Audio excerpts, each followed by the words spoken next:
You see, nowadays the technologies evolving so quickly, and we see a lot of emerging technology coming out with cloud, with the big data, AI, blockchain.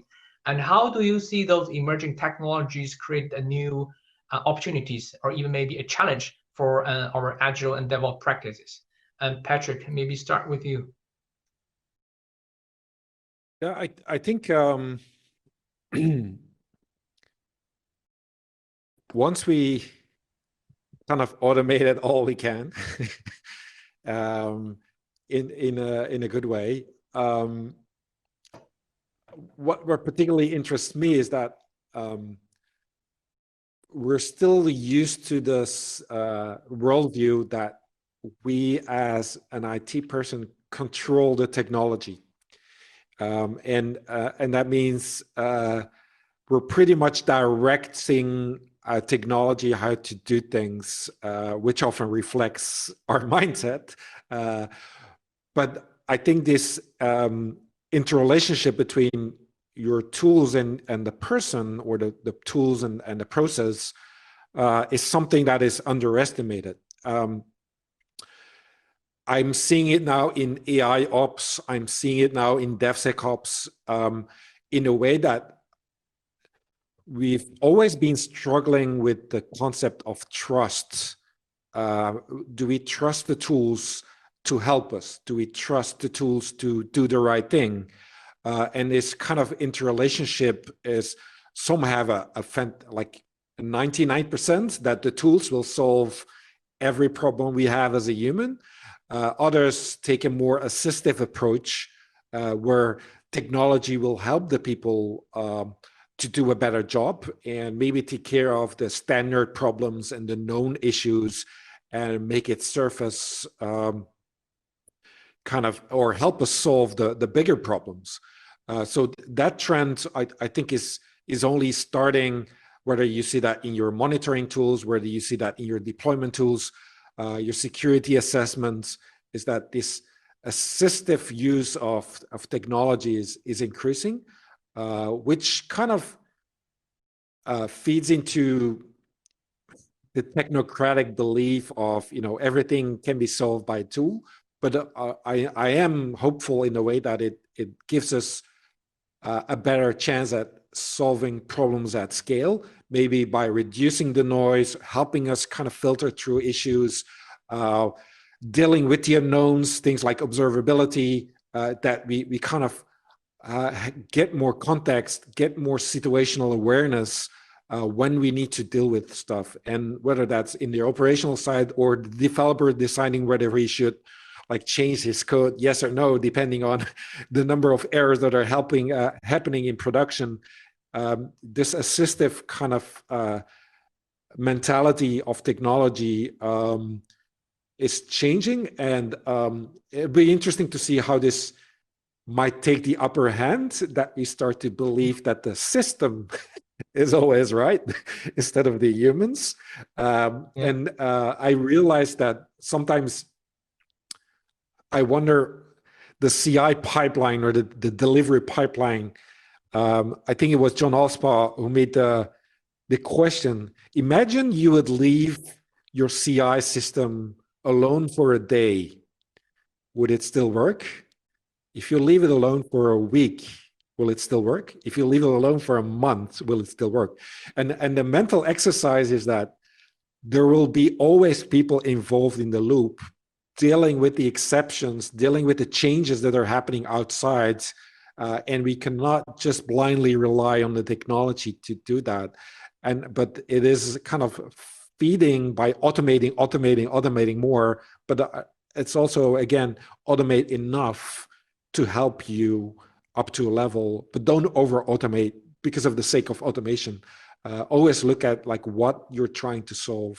And that's an interesting trend. How much can we trust that? How much do we trust the technology to be solving our organizational problems or harder problems? Because in a lot of the times, people are scared by the automation, that it would automate ourselves out of a job. But I think the benefit it brought, that you were actually able to tackle more interesting problems or more broader problems with it. And for that to deal with the scale, we'll probably need the technology again, to reduce the noise or help us assist make the right decisions. And that's not only in technology, it will also be on the business side, filter through the noise of all the data that's coming in and all the monitoring, all the metrics we're tracking. That's going to be the new abstraction layer that we're trying to build on top of everything that we like created in abundance by our automation. Is like sifting through the noise is going to be a hard part. Right. Thanks, Patrick. Ari, what is your view on the emerging technologies with agile practices? For me, and I always said this, knowing where I come from 1994 when I started doing this.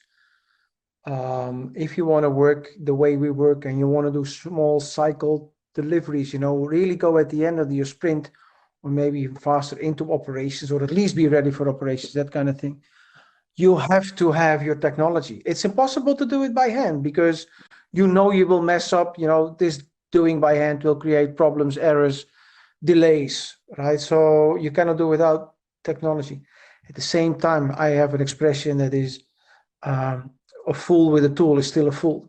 And you have to do the right things. Don't over automate, as Patrick said. It has to have value, but don't restrict yourself. So the experimenting and innovation in there, also in your company. Okay, how can we use new technology or new tools on the market? Keep that curious mind that's looking for information how to do this.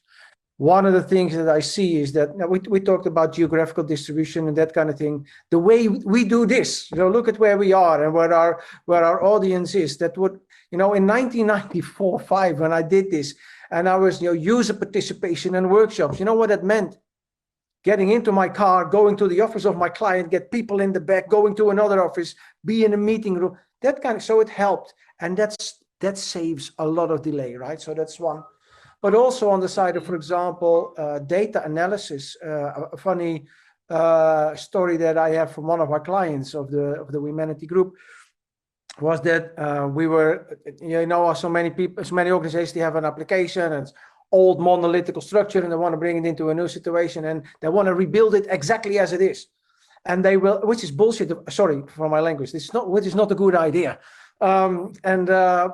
What happened is that they were claiming that specific functionalities were so important. And simple data analysis, the digital data analysis under it showed that what they were asking, they thought this was used in 98% of the cases, and it was used only in 0.4% of the cases because it was so complex. People found a workaround in the solution to get in there as an end user, right? And this was only because the people from the client said, no. And then the big data showed it. This is how your client, people, that your visitors enter your website. This kind of simple data thing, this is what technology helps. And funny as it seems, when the technology tells it you, except for Donald Trump, but people believe technology, right? So there's some mystical thing about technology. Technology only does what human beings makes it do, right? So it's us what we put in, and that's what we get out. Point is, very often we forgot what we can get out of the technology, and then all of a sudden it can show, and that's awesome. But the emerging technology, it will only change. The pace of innovation will only go up, never go down, and it helps the way we work. Period. We need it. Right. Thanks. So the technology will help us to get rid of the noises and the things and let us focus on the business and focus on the practices.